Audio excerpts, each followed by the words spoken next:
Parshas tzeria mezorah. The main thrust of these parshas deals with tzeras. And what is tzeras? Tzeras, according to most of the Mefarshim, a spiritual illness, not an illness that is that we have in our days. It's not the leprosy we have today, but it was an illness that Hashem sent as a sign to the Jewish people when they were on the level to be able to receive these signs from God and to know that they had to do tshuva. So,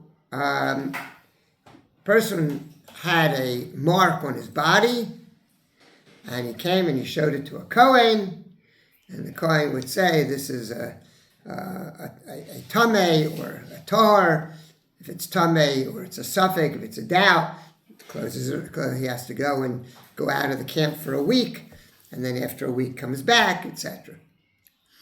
And it can be that he is declared as tameh, and then he has to live outside of the camp. He is excommunicated basically from the camp because the avera for which tzaras comes is lashon hara or antisocial type of behaviors, and therefore he is sent outside of the camp.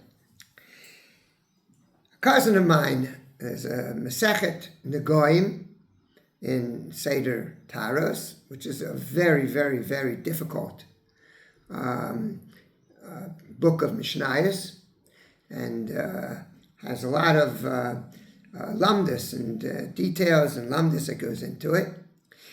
I have a cousin, Rabbi Shimon Werner, who wrote a book on this, wrote a commentary, and a very interesting chakira, very interesting question. Chakira was, when you have somebody who's got tzaras, does it mean that the actual plague that he's got is tameh, and because that is placed on his body, therefore he is tameh? Or is that just an indication that really the whole person is tameh? That's just the indication of the tumah, but the tumah is in the whole person's body. This has some application in halacha, which would make a difference in certain technical details that appear in Masechet Negoim. It could have an nafkamina if a person would cut out the nega. Does it make him tar? Does it not make him tar? Right? If you say that the person is tameh and this is just a sign, the fact that you took away the sign, true, nobody would know it, but the person himself is tameh. Right? If you say that itself is the tumah, you took it off, there's no tumah anymore. But be that as it may, that's in halacha. I think that is a very interesting discussion in machshava as well. When a person has some fault in personality, does that mean that there's a detail, there's something, person's a good person, but there's some detail? Or do we say that when there's a personality flaw, the person is flawed? That is a flawed individual. How are we supposed to look at it? And the truth is, it's less important when we deal with other people. It's more important when we deal with ourselves. How are we supposed to view ourselves? We all know we have our flaws. We have our chesronos. Are we supposed to view ourselves as saying, well, I'm a good guy, right? I have to improve a little bit on X, Y, and Z. Am I supposed to say, no, if I have to prove an X, Y, and Z, then I'm not where I'm supposed to be? And the truth is that I think that if we think about it deeply, that for ourselves, if there is a flaw in one area, it must probably influence many areas of life. And that, therefore, maybe this lamdisha chakira right? This halachic question is a question that we have to ask ourselves. And if we're honest, I believe that it will lead us to come to some far-reaching conclusions. And maybe it's something that could be very beneficial. Something to think about. Parshas tzeria mezorah. I'd like to continue, even though it's separate, but you can slice them apart if you like in the film, but I want to talk about Rosh Chodesh. Tomorrow and Shabbos are Rosh Chodesh iyar. And what is Rosh Chodesh iyar? So the Or points out, brings from Rav Tzadok, from the Sefer Yetzirah. The Sefer Yetzirah gives each month a letter of the alphabet. And when he talks about iyar, he calls iyar the month of Vav.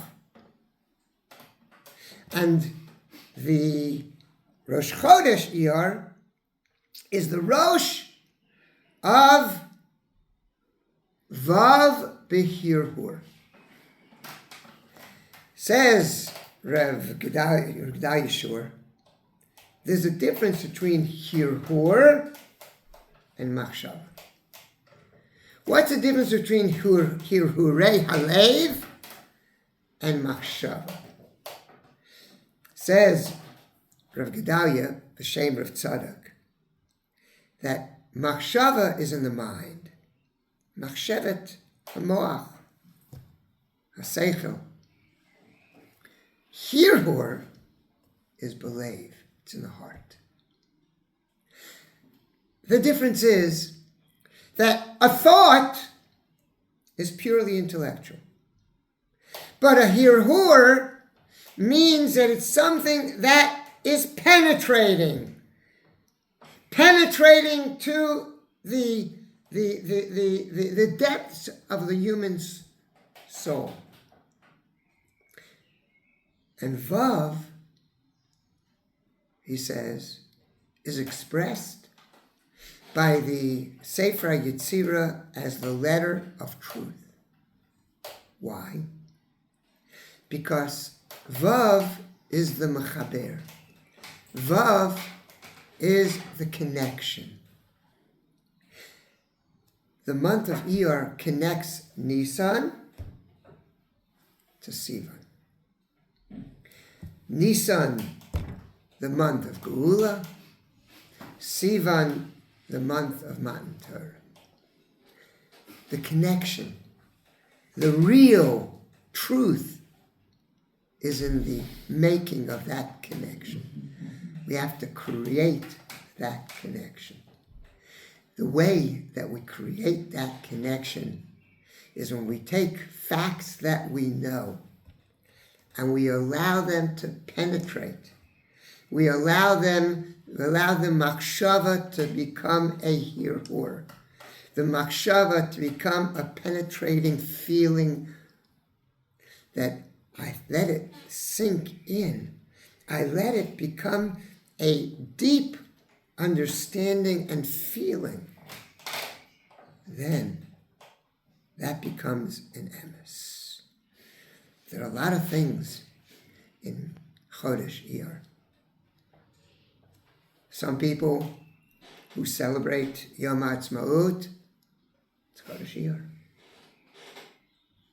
Those, Yom Yerushalayim, Chodesh iyar. Lag BaOmer,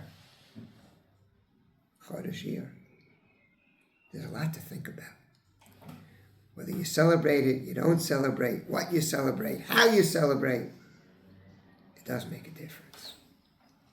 There's a lot to think about that has to go beyond just machshava. It has to become a hirhur. We have to let things penetrate. And if we let them penetrate, Be'ez Hashem, we'll all be able to celebrate Yeshua, the Korah.